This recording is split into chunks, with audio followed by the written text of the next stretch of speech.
করার এনসিপির এক নেতা বলেছেন। আমি তো ওনার দাঁড়ান এত উত্তেজিত হবেন না, মাননীয় স্পিকার আমি বলছি এখনো মাননীয় সদস্যবৃন্দ নিজেই বলছি মাননীয় আমি সদস্যবৃন্দ বলছি যেটা তার কথা, আমি ওনার কথা বলি না। মিস্টার আন্দালিব রহমান, এক মিনিট একটু থামুন। অনারেবল মেম্বার্স, আপনারা বসেন দয়া করে। আমি তোর কথা বলি নাই, ওনার ঐক্যের কথা বলেছি। Order. Honorable members on my left side. Honorable member on my left side, please take your seat. Honorable members on my left side, please take your seat.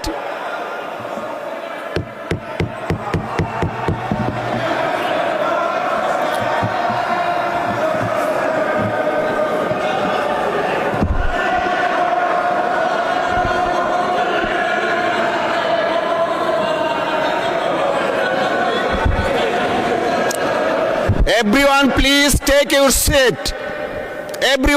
take your seat.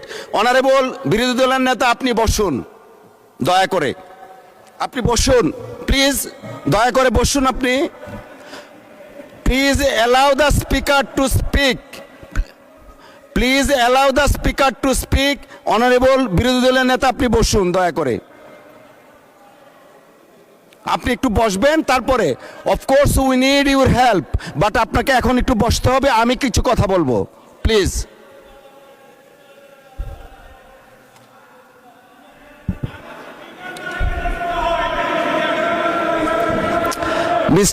Mister Abidin, please আপনি বসেন। মাননীয় সদস্য, আপনি বসেন। Leader of the house আছেন, honourable leader of the house as well as opposition leader. একজন মাননীয় সদস্য বক্তব্য রাখছেন। You may like it or dislike it, but you have no rights to oppose him standing way.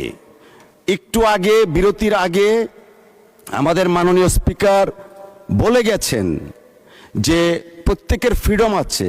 You have every rights to speak with the permission of the speaker, but you have no rights whatsoever to attack each other the way you did it. It is very much unfortunate. জাতি 24 এবং mild একটা word ব্যবহার করা হয়েছে।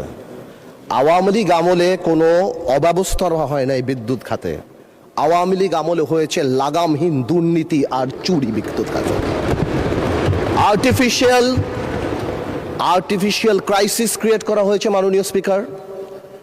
Gas উত্তোলন করা হয় নাই বাপেক্স দিয়ে, ফেয়ার করা হয়েছে তৌফিক এলাহি সাহেবকে দিয়ে, যেটা ছিল সম্পূর্ণ একটা ব্লাফ। তারপর কুইক রেন্টাল দিয়ে কুইক ডিস্ট্রয় করা দিয়ে হয়েছিল এই দেশকে, এবং সেই বোঝা আমরা এখনো বয়ে বেড়াচ্ছি। আমি এই কথাটা সম্মানের সাথে এই জন্য বলি না, আমি কয়েকদিন ধরে আই ওয়াজ ওয়ান্ডারিং যে কেন তরুণ সমাজরা বারবার শুধু জুলাইতে এই 36 দিনের কথাই বলে। দেন আই রিয়েলাইজড যে আমরা 2008 থেকে গত 17 বছরের আওয়ামী লীগের অত্যাচারের কথা তাদের সাথে কানেক্ট করতে পারি নাই। আমার সামনে বসা মাননীয় সংসদ সদস্য আমার ভাই নাহিদ, হাসনাত, দে আর অনলি 28 years of age। 18 বছর আগে তাদের 10 বছর বয়স ছিল। তারা শেয়ার মার্কেটের দরবেশের অত্যাচারে 30 লক্ষ লোকের ফকির হয়ে যাওয়ার কথা জানে না, জানলেও সেটা ফিল করে না। বিডিআর পিলখানার কথা ফিল করে না, হয়তো জানে। তারা হেফাজতের সময় আলেম ওলামাদের রাস্তায় কান ধরে উঠায়া বসার সেই অপমানের কথা ফিল করে না। We couldn't connect to them. তারা হয়তো শুনেছে, তারা জানে না এই পার্লামেন্টকে কিভাবে নষ্ট করা হয়েছিল।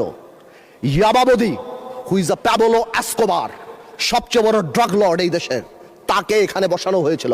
মমতাজকে বসানো হয়েছিল। তৎকালীন রাষ্ট্রপ্রধানকে এখানে বসে হজরত উমরের সাথে তুলনা করে দেওয়া হয়েছিল। হজরত উমরের সাথে তুলনা করে দেওয়া হয়েছিল। এখানে বসে তৎকালীন রাষ্ট্রপ্রধানকে হজরত উপাধি দেওয়া হয়েছিল, পীর আউলিয়া দেওয়া হয়েছিল। আপনি এখানে বসা যদি মেজর হাফিজ সাহেব থাকতো আমি বলতাম 2009 সালে আমি ওরা বাই ইলেকশন করতে গিয়েছিলাম, ধানের শীষের ভোট দেওয়ার জন্য এক কর্মীর বুড়া আঙ্গুল কেটে দেওয়া হয়েছিল। এই জিনিসগুলি আমরা কানেক্ট করতে পারি না, আমরা ইয়াং জেনারেশনকে পৌঁছাতে পারি না। তাহলে তারা রিয়েলাইজ করতো এরকম 36 দিনের জুলাইয়ের ছোট ছোট জুলাই আমরা 17 বছর উপলব্ধি করেছি। মাননীয় স্পিকার গেল সংসদের কথা, জুডিশিয়ারির কথা ইমাজিন করেন। আর্স্কিন মেয়র পার্লামেন্টারি প্রসিডিংসে বলা আছে জুডিশিয়ারি নিয়ে আমাদের কথা বলা উচিত না, বাট আমার বলতে হচ্ছে একটা দেশ থেকে চিফ জাস্টিস ভেঙে চলে গিয়েছে। কি পরিমাণ ইন্টিমিডেশন, কি পরিমাণ প্রিজুডিশিয়াল এফেক্ট, সেটা আর অন্যান্য হাইকোর্টে জাস্টিস রূপে পড়া হয়। আমার দেশ নেত্রী খালেদা জিয়ার বিচারের রায় গণভবনের বারান্দায় বসে লেখা হয়েছে, যেখানে লক্ষ কোটি টাকা এক একটা মন্ত্রী 700 বাড়ির মালিক ডুবাইতে হয়েছে। আজকে মাননীয় প্রধানমন্ত্রী বসা, উনার রায়ও হয়তো গণভবনের কোনো করিডোর থেকে রাখা হয়েছিল। জুডিশিয়ারিকে এভাবে ধ্বংস করে দেওয়া হয়েছে। ব্যুরোক্রেসি, তিতাসে নাকি কেজিতে করে টাকা খেত। ওয়াসার এমডি কে সরানোর জন্য হাইকোর্টে রিট করা হয়েছে, থাকসিন কি নাম তার। একটা বিসিএস পরীক্ষাতে বঙ্গবন্ধু শেখ মুজিবুর রহমানের ছবির পিছে যদি জাতির জনক না বলা হয়, তাহলে সেই পরীক্ষায় পাশ করানো হয় নাই। এরপরও ডিএনএ টেস্ট করে 15 লাখ টাকা ঘুষ নিয়ে তারপর বিসিএস এ চাকরি দেওয়া হয়েছে। এটা তো গেল শুধু এই সংবাদ মাধ্যম, চ্যানেল 1, দিগন্ত, ইসলামিক টিভি। পত্রিকার মালিকরা রাত্রে ঘুমাতে পারতো না। সামাজিক যোগাযোগ মাধ্যমে আমরা একটা ফেসবুকে স্ট্যাটাস লিখে 10 বার সেটা ডিলিট করতাম, চিন্তা করতাম এই বুঝি আইসিটি আমাদের ধরল কিনা। ব্যবসায়ীদের কথা বলেন, বাংলাদেশের ব্যবসায়ীরা সব দলের সাথে সম্পর্ক থাকবে ঠিক আছে, কিন্তু কিছু ব্যবসায়ী ভয়ে চলে গিয়েছে। আমরা এও শুনেছি বড় বড় ব্যবসায়ীরা তৎকালীন সরকার প্রধানকে মা, আম্মু বলে সম্বোধন করেছে। কেউ কবিতা বলেছে, তুমি আমার প্রথম, তুমি আমার দ্বিতীয়। আপনারা শুনেন নাই? আমরা শুনেছি। মানে হাউ ডিসগাস্টিং একটা দেশের সিস্টেম। কিভাবে শিক্ষা মন্ত্রণালয়, আপনি চিন্তা করেন, আপনি যদি if you go to YouTube and search IAM GPA 5, আপনি লক্ষ লক্ষ ছেলেপেলেরা GPA 5 পেয়েছে যারা বলতে পারে না ইংরেজিতে যে IAM GPA 5। এরা যদি বিদেশে যায় মাননীয় স্পিকার, এদেরকে শো ইউর পাসপোর্ট বললে এরা পাসপোর্ট বুকে নিয়ে শুয়ে পড়বে মাননীয় স্পিকার। আমি এই কথাগুলি কেন বললাম মাননীয় স্পিকার? আমি এই কথাগুলি এই জন্য বললাম, সিস্টেমেটিক্যালি এই দেশকে এমন ভাবে নষ্ট করা হয়েছে। এক, the young generation must realize যেটা আমাদের দোষ। We couldn't connect to them, we couldn't connect to the Gen Z generation and tell them what atrocity been going on. আমরা কি ট্রমার মধ্যে থেকে 17 বছর গিয়েছি। আরেকটা রিজন বোঝা দরকার যে মাননীয় প্রধানমন্ত্রী তারেক রহমান সাহেব বাংলাদেশের ইতিহাসের সবচেয়ে খারাপ সময় বাংলাদেশের দায়িত্ব নিয়েছে। বাংলাদেশের প্রধানমন্ত্রী তারেক রহমান সাহেব যখন গণতন্ত্র ক্ষতবিক্ষত, তখন বাংলাদেশের দায়িত্ব নিয়েছে যখন the whole country system is completely corrupted. এখন প্রশ্ন হলো, আমরা চাই যাতে আমরা এটা ঠিক করি, বাট এই ঠিক করার জন্য সবচেয়ে বড় ভূমিকা আমাদের। আর when I say আমাদের, উই ইনক্লুড বিরোধী দল। কিন্তু আমি বিরোধী দলের একটা জিনিস আমি এটা বুঝি না, ওনারা আমাদেরকে ভালোই বাসেন, আমরা এত চেষ্টা করি, ওনারা বলে না, আমি বলে না মাননীয় স্পিকার, বলে না তুম হামসে মোহাব্বত করো হাম বেওয়াফা নেহি করেঙ্গে। বলে উর্দুতে বললাম যাতে বুঝতে সুবিধা হয়। উর্দু বই দেখছি একটা, আমি একটা উর্দু বই দেখছি, ওই যে পিছিয়ে উর্দু বই একটা, একটু হ্যাঁ। আর আপনাদের সাথে কমিউনিকেট করতে, এনিওয়েজ আমি আপনাকে কয় করে will talk about it later. আচ্ছা, এখানে বসে স্পেশালি আমাদের বিরোধী নেতা শফিকুর রহমান সাহেব এত সুন্দর কথা বলেন, অর্ধেক তো একদিকে ফ্যানই হয়ে গেছে ওনার কথার। উনি এত সুন্দর করে বলেন, আসুন না, কেন না আমরা এটা করতে পারি না, মাননীয় স্পিকার, বিএনপি ফ্যাসিবাদীর রাস্তা ধরে হাঁটা শুরু করছে শফিকুর রহমান। বিড়ালের মতো বাঁচতে চাই না, সিংহের মতো বাঁচতে চাই। মানুষ আশরাফুল মাখলুকাত আল্লাহ বানাইছে, আমরা সিংহ বিড়াল হয়ে যাচ্ছি। সংস্কার পিছিয়ে গেল, অভ্যুত্থানের প্রস্তুতি হবে। জিয়া পরিবার থেকে মানুষকে মুক্ত করার ঘোষণা। 16 বছর জিয়া পরিবারের থেকে মুক্ত করতে শেখ হাসিনা হেলিকপ্টার দিয়ে পালিয়েছে, সাতটায় পালাবে মাননীয় স্পিকার বলে কি? জিয়া পরিবার মানে বাংলাদেশের গণতন্ত্র, জিয়া পরিবার মানে বাংলাদেশের স্বাধীনতার ধারক বাহক, জিয়া পরিবার মানে বাংলাদেশের স্বাধীনতার ধারক বাহক। এখন জিয়া পরিবার মানে গণতন্ত্রের এখন কেন্দ্রবিন্দু, জিয়া পরিবারে ভাগাবে। আল্লাহ, আওয়ামী লীগ সরাতে 16 বছর, আপনাদের সরাতে 16 দিন লাগবে না। এই সব কথা বলার পরও যেই আমরা একটু অ্যাটাকে যাই, আসুন আমরা সবাই এক হয়ে যাই, এই ডাবল স্ট্যান্ডার্ড করে লাভ হবে না। আমি বিরোধী দলের নেতাকে সম্মানের সাথে বলতে চাই, আপনি আপনার ঐক্য আপনার দলে ক্লাস নেন। আপনি বুঝান that he who comes in equity must come with clean hands. আপনি একবার এক কথা বলবেন রাজপথে, গণঅভ্যুত্থান ডাক দিবেন। এই যে নাহিদ ভাই কই আজকে হ্যাপি বার্থডে বললাম, সে দেখি আগে গুলি নাকি আগে খাবে। আর কে মারবে ভাই তোমার? কেন মারবো? আমরা একসাথে যুদ্ধ করেছি আমরা 2 বছর আগে। why would we do that? এই যে মাইন্ডসেট, এই মাইন্ডসেট দিয়ে আমরা কোনো দিনও কাঙ্ক্ষিত জায়গায় পৌঁছাতে পারবো না। একটু আগে সালাউদ্দিন ভাই তাকায়, একটু আগে আমাদের মাননীয় আমার তো ভয় লাগে ওনারে, একটু আগে আমাদের স্বরাষ্ট্রমন্ত্রী সাহেব উনি বলে গেল জাতি বিভক্ত করা যাবে না। তো জাতি বিভক্ত না করলে মুক্তিযুদ্ধের ইতিহাস কিভাবে শিখাবো? হাওয়ার সাথে যুদ্ধ করছে মুক্তি বাহিনী।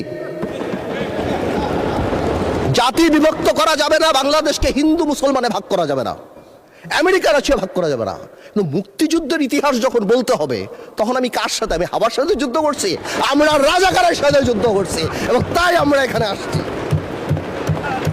আল্লাহ, আজকে তো শেষ। এইবার বলতে চাই, এই তো অনেক কথাটা তো বললাম, আমি মনে করি এখন আমরা এটাকে চেঞ্জ করবো কিভাবে? How time is extended for another 8 minutes for you. আমি আর আপনি কলিগ মাননীয় স্পিকার, একসাথে পড়াইছি, একসাথে কত কফি খাওয়াইছি আপনারে, এই জন্যই তো 8 মিনিট দিলাম extra. Anyways, thank you, much obliged. First, we need to change the political culture. We have seen that our honorable Prime Minister started that. Political gesture change করতে হবে। আপনাদের বাড়ি গিয়েছেন, আপনারাও করেছেন, নাহিদ সাহেবের বাড়ি গিয়েছেন। এটা রুট লেভেলে নিয়ে যেতে হবে। আমাদের গ্রামাঞ্চলে যেখানেই আমরা যাই, সেখানে এই পলিটিক্যাল কালচার নিয়ে যেতে হবে। Second, foundation of politics. জেনারেশনকে আমরা যে যার মতো ইতিহাস শিখিয়েছি, এই একটা জায়গায় আমাদের আসতে হবে। আমাদের সরোয়ার্দী সাহেব থেকে আরম্ভ করে, ভাসানী সাহেব থেকে আরম্ভ করে, শেরেবাংলা একে ফুলজক সাহেব থেকে আরম্ভ করে, বীর শ্রেষ্ঠ যেটা আমরা অলরেডি দেখতে পাচ্ছি, and thanks to the prime minister, because আমরা সব জায়গায় দেখতে পাচ্ছি এই রেকগনিশনগুলি জেনুইনলি সামনের দিকে নিয়ে যেতে হবে। আনফর্চুনেটলি আজকে আমরা আমাদের ইয়াং জেনারেশনরা, আপনি জিজ্ঞেস করেন কয়জন 7টা বীরশ্রেষ্ঠর নাম জানে, অথচ অনেক আনইম্পর্টেন্ট লোকদের নাম জানে, অনেক আনইম্পর্টেন্ট সেলিব্রিটিদের নাম জানে। তাদেরকে রিয়েলাইজ করতে হবে এই সব লোকেরা সেলিব্রিটি না, দেশের জন্য যারা জীবন দিয়েছে, they are the true celebrity of the country. এবং ফাউন্ডেশন অফ পলিটিক্স মানে যখন আমরা 71 নিয়ে কথা বলবো, এটা তো খুবই ইম্পর্টেন্ট, যেটা আমি কারেক্টলি বললাম যে 71-এর ইতিহাস যেমন জানতে হবে, এবং 71-কে জেনারেলাইজ করা যাবে না। Of course we respect 1947, of course we respect 1952, but 1971 is different. 52 আমাদের অর্জন, 71 আমাদের অর্জন, আমাদের আবেগ, আমাদের গৌরব, আমাদের অস্তিত্ব। এটার সাথে কারোই করা যাবে না। I am sorry to say, 71 যখনই আসবে তখন আমার ভাইদের সেই সময়কার ভূমিকার কথা আসবে, and unfortunately they have to live with this stigma rest of the life. এটাকে আপনি সরাতে পারবেন না। এটা মনে আছে আমার, বেসি হ্যাডক নামে কি একজন ছিল আপনার, উনি 1936-এ মনে হয় চার্চিলকে বলেছিল, চার্চিল একটু ড্রাঙ্ক ছিল আর কি, বলেছিল ইউ আর ড্রাঙ্ক পার্লামেন্টে। চার্চিল ঘুরে বলেছিল, I am drunk, tomorrow I can be sober, but you are ugly and you shall remain ugly. তো আমরা মাঝে মাঝে লাইন ক্রস করি, কালকে হয়তো ভালো হয়ে যাব, কিন্তু আপনারা যা ছিলেন তা থাকবেন, তাই থাকবেন। এটা বাস্তব, এটাকে মেনে নেওয়াই ভালো। 47, 52 আর 71 এক না, প্রত্যেকটারই বিউটি আলাদা। আরেকটা জিনিস ভেরি ইম্পর্টেন্ট, এটা নির্বাচন আগেও মাননীয় প্রধানমন্ত্রী অনেকবার বলেছিল, জনগণ। এটা খুব important. We have realize this time যে আমাদের কর্মী কত এক একটা এলাকায় 10,000, 15,000, 20,000, কিন্তু জনগণ 4 lakh, 4.5 lakh vote. Something is wrong, half of the people are not voting, something is wrong, we couldn't connect, আমরা তাদের আনতে পারছি না। সুতরাং আমি মনে করি আগামীতে আমাদের সবারই জনগণ ভিত্তিক সংগঠন করা উচিত। প্রত্যেকটা ইউনিয়ন থেকে ইউনিয়নের অ্যাডভাইজরি কমিটি করে তাদের আমাদের প্রত্যক্ষ রাজনীতির সাথে আনা উচিত। এবং যদি সম্ভব হয়, এটা আমার তরফ থেকে শুধু আপার হাউস হচ্ছে, আমাদের সবচেয়ে বেশি ফরেন কারেন্সি আসে গার্মেন্টস থেকে, বিদেশি থেকে, সেখান থেকেও গার্মেন্টসের বোনদেরকে যদি কোনোভাবে আপার হাউসে রাখা যায়, সো দ্যাট তাদের কথা আমরা শুনতে পারি, অথবা প্রবাসী কথায় যদি 2-1 রাখা হয়, আমার মনে হয় ডাইরেক্টলি তাদের সাথে আমাদের কানেক্টিভিটিটা হবে। It is just my opinion, আমার বলার জন্য। আরেকটা জিনিস আছে, এটা আরেকটা ইম্পর্টেন্ট জিনিস, সময় তো চলে যাচ্ছে, বেশি সময় নেওয়া যাবে না আর। সামাজিক লিডারশিপ ইজ ভেরি ইম্পর্টেন্ট। সমাজ এখন সাংঘাতিকভাবে বিভক্ত। আপনি ভোট নিতে যাবেন, কোনো বাড়িতে ঢুকবেন, বাবা সারাদিন নামাজ পড়ছেন, অথবা বাবা সারাদিন কাজ করছেন, তার ওয়াইফ সারাদিন নামাজ পড়ছেন, ছেলে একটা টিকটক করে, মেয়ে একটা কোরিয়ান অ্যাক্টর হতে চায়। উই নিড সোশ্যাল লিডারশিপ, এবং এটাকে একটা বন্ধনে আনার জন্য the only thing is religion আর কালচার। আমরা মডার্নাইজেশন, গ্লোবালাইজেশনের নাম করে আমাদের রুট, আমাদের ধর্ম থেকে অনেক দূরে সরে গিয়েছি। আমাদের ধর্মে আর কালচারে ফেরত আসতে হবে যদি সমাজকে বাঁচাতে হয়। সুতরাং আমরা যারা এখানে আছি, তাদের পলিটিক্যাল লিডার হওয়ার পাশাপাশিও প্রত্যেকেরই সামাজিক লিডারের ভূমিকায় যেতে হবে। বেশি সময় নাই, আমি খালি এতটুকু বলবো, আমাদের দেশে আমরা যারা আছি, আমাদের মাননীয় প্রধানমন্ত্রী আরম্ভ থেকে ক্যাবিনেট এবং আপনারা যারা আছেন, আমাদের সবাই কাজ করা উচিত কিছু জিনিস করতে, মোরাল ভ্যালুস বাড়ানোর জন্য। আমি শুনেছিলাম এখানে শিক্ষামন্ত্রী ছিলেন, একবার বলেছিলেন বিভিন্ন ল্যাঙ্গুয়েজের কোর্স করানো হবে। আমি মনে করি একটা স্কুল অফ গাইডেন্সও থাকা উচিত। উই ল্যাক হিরোজ, আমরা কাদেরকে হিরো বানাবো। প্রায় আমরা হযরত মুহাম্মদ সাল্লাল্লাহু আলাইহি ওয়াসাল্লামের কথা বলি, আমাদের মুশকিলে, আমাদের রাজনৈতিক মুশকিলে আমরা যদি পৃথিবীর সর্বশ্রেষ্ঠ মানব নবী করিম সাল্লাল্লাহু আলাইহি ওয়াসাল্লামকেই ফলো করি, 4 খলিফাই করি, সমাধানের সাথে সাথেও একটা ডিভাইন ব্লেসিং আমাদের থাকবে ইনশাআল্লাহ, এবং আল্লাহ তাআলা আমাদেরকে কোনোদিনও বিপদে ডেকে নিতে দেবে না। শেষ কথা একটা বলে যাই, অনেকেই আওয়ামী লীগ নিয়ে কথা বলে, আওয়ামী লীগের ফিরে আসা নিয়ে কথা বলে। আমি একটা কথা আওয়ামী লীগ নিয়ে পরিষ্কার বলে দিতে চাই, জুলাইকে অস্বীকার করে বাংলাদেশে রাজনীতি করার কোনো সুযোগ নাই। জুলাইকে জঙ্গি আখ্যা দিয়ে বাংলাদেশে রাজনীতি করার কোনো সুযোগ নাই, এবং এই বিচার না হওয়া পর্যন্ত বাংলাদেশে রাজনীতি করার কোনো সুযোগ নাই। মাননীয় স্পিকার, যে ইনস্টিটিউশনগুলি আমাদের ধ্বংস হয়েছে, বিশেষ করে আমি মাননীয় প্রধানমন্ত্রী, আমাদের ফরেন মিনিস্টার সবাইকে বলবো, বাংলাদেশ হ্যাজ আ টেইন্টেড, আমি বলবো অ্যাজ আ টেইন্টেড রেপুটেশন। গত সরকারের সময় আমরা স্যাংশন পেয়েছি, স্যাংশন বিদেশের মাটিতে, কিন্তু আমাদের জন্য অত্যন্ত লজ্জাজনক। আমি আমার তরফ থেকে বলবো, এই র্যাবের প্রতি স্যাংশন, অর্থনৈতিকভাবে যেই জিনিসগুলি হয়েছে, যেভাবে আল জাজিরাতে আমাদের রেপুটেশন, আমাদের ব্যাংক লুট থেকে আরম্ভ করে and all Sheikh Hasina's man, এবং তারপর যেভাবে একটা মন্ত্রীর 700 বাড়ি, আমার মনে হয় এই জিনিসগুলিকে আমাদের রিকাভার করার জন্য আমাদের এনাফ কাজ করা উচিত।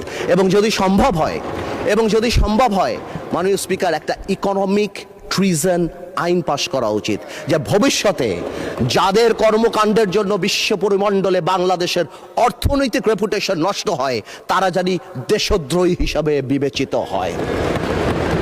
আমি 1 মিনিট আগে ছেড়ে দিলাম মাননীয় স্পিকার, আপনাকে অনেক অনেক ধন্যবাদ। আপনাকে অসংখ্য ধন্যবাদ মাননীয় সদস্য। ইয়েস, মাননীয় বিরোধী দলীয় নেতা। পড়ছি মুসিবতে মাননীয় স্পিকার, সবাই আমাকে খুব ভালোবাসে, তো এই জন্য আমাকে নিয়ে কসলায় সবাই। আলহামদুলিল্লাহ, আমাদের ব্যারিস্টার পার্থ সাহেব, আমি শুনেছি উনি খুব ভালো ডিবেট করতেন, উনি প্রচুর ম্যাটেরিয়ালস নিয়ে এসেছেন। তো কিছু উনি সঠিক চালান দিয়েছেন, আবার কিছু একটু বেঠিক চালান দিয়েছেন। আগের দিনও এরকম একটু বক্তব্য পরে আমি পার্সোনালি ওনার দৃষ্টি আকর্ষণ করেছিলাম। উনি কার নামে কোট করেছেন আমি ঠিক বুঝতে পারি নাই, কিন্তু ফাইলটা শুরু করেছেন আমার নামে। উনি বলেছেন যে আমি জিয়া পরিবারকে মানে নো আপনি মেনশন করেন না, লেট মি সে যে জিয়া পরিবারকে আমি নিশ্চিহ্ন বা এইটা হাবিজাবি করতে বলেছি। I am giving challenge, where, when, how, you have to clarify. আমি এই ধরনের র্যাকলেস কথা কারো নামেই বলি না, এমনকি শেখ হাসিনার পরিবারের নামেও আমি বলি না। যে দুষ করবে তার সাথে যাবে বিষয়টা, অন্য কেউ বললে সেটা আমার নামে চালান হবে না। তা আমি ওনাকে অনুরোধ করব, বক্তব্যের মাধুর্য ছড়াইতে গিয়ে আমার উপরে যেন ভবিষ্যতে আর মেহরবানি করে এই ধরনের দয়া উনি না করেন।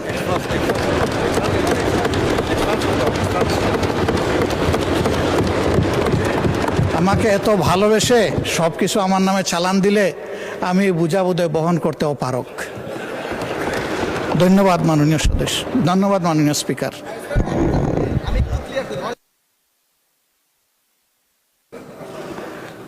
মাননীয় সদস্য, কথা তো হয়ে গেছে। যে এক মিনিট, এটা আমি বলছি, এই যে আমার হাতে ডকুমেন্ট আছে, জিয়া পরিবার থেকে মানুষকে মুক্ত করার এনসিপির এক নেতা বলেছেন। আমি তো ওনার দাঁড়ান, এত উত্তেজিত হেন না, মাননীয় স্পিকার, আমি বলছি এখনো মাননীয় সদস্যবৃন্দ, নিজেই বলছি, মাননীয় আমি সদস্যবৃন্দ, বলছি যেটা তার কথা, আমি ওনার কথা বলি না। মিস্টার আন্দালিব রহমান, এক মিনিট একটু থামুন। অনারেবল মেম্বার, আপনারা বসেন দয়া করে। তোর কথা বলি নাই, ওনার ঐক্যের কথা বলেছি, আমি তোর কথা বলি নাই। Order. Honorable members on my left side. Honorable member on my left side, please take your seat. Honorable members on my left side, please take your seat.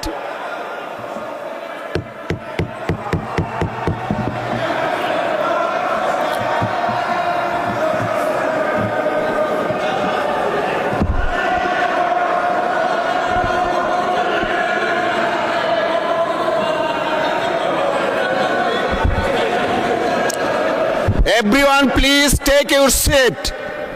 Everyone please take your seat. Honorable বিরোধী দলের নেতা, আপনি বসুন দয়া করে, আপনি বসুন please, দয়া করে বসুন আপনি। Please allow the speaker to speak. Please allow the speaker to speak.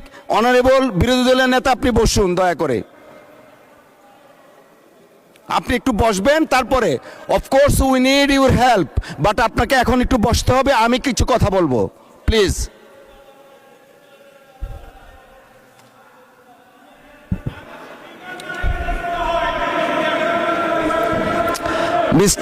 Mister Abidin, please আপনি বসেন। মাননীয় সদস্য, আপনি বসেন।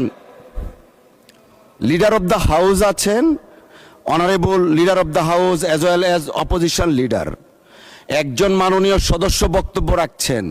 You may like it or dislike it, but you have no rights to oppose him standing way.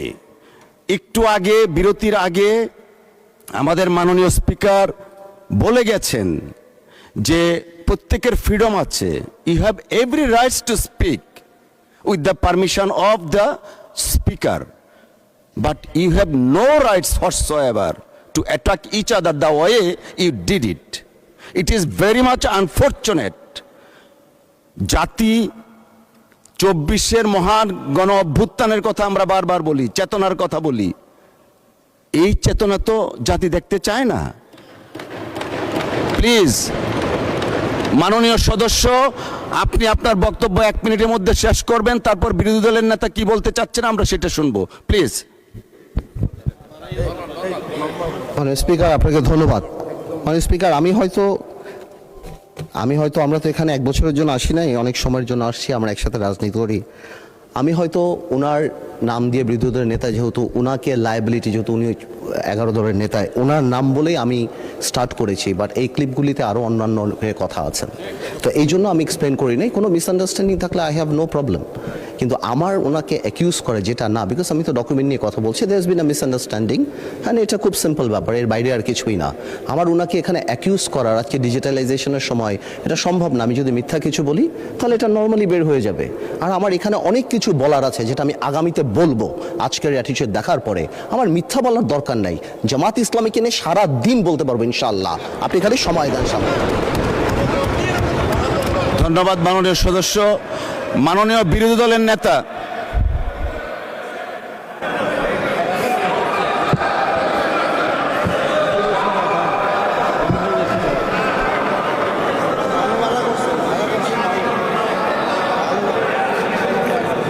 মাননীয় speaker, আপনাকে ধন্যবাদ।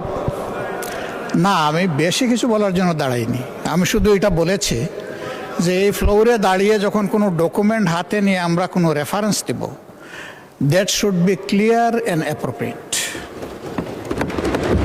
তাইলে তো আর কোনো সমস্যা হয় না। তখন তার কারো চ্যালেঞ্জ করার থাকলে সে করবে, আর অ্যাডমিট করার হলে তাও করবে, অসুবিধা নাই। কিন্তু যদি কনফিউজিং ওয়েতে আমরা এটা সামনে প্রেজেন্ট করি তাহলে তো প্রবলেম ক্রিয়েট হবে। আমি ওনাকে এবং সবাইকে, আমাকে সহ সবাইকে অনুরোধ করব, ডকুমেন্টেড কোনো কিছু এখানে যদি কেউ রেফারেন্স দিয়ে এক্সপ্রেস করেন, that should be very specified. Thank you মাননীয়।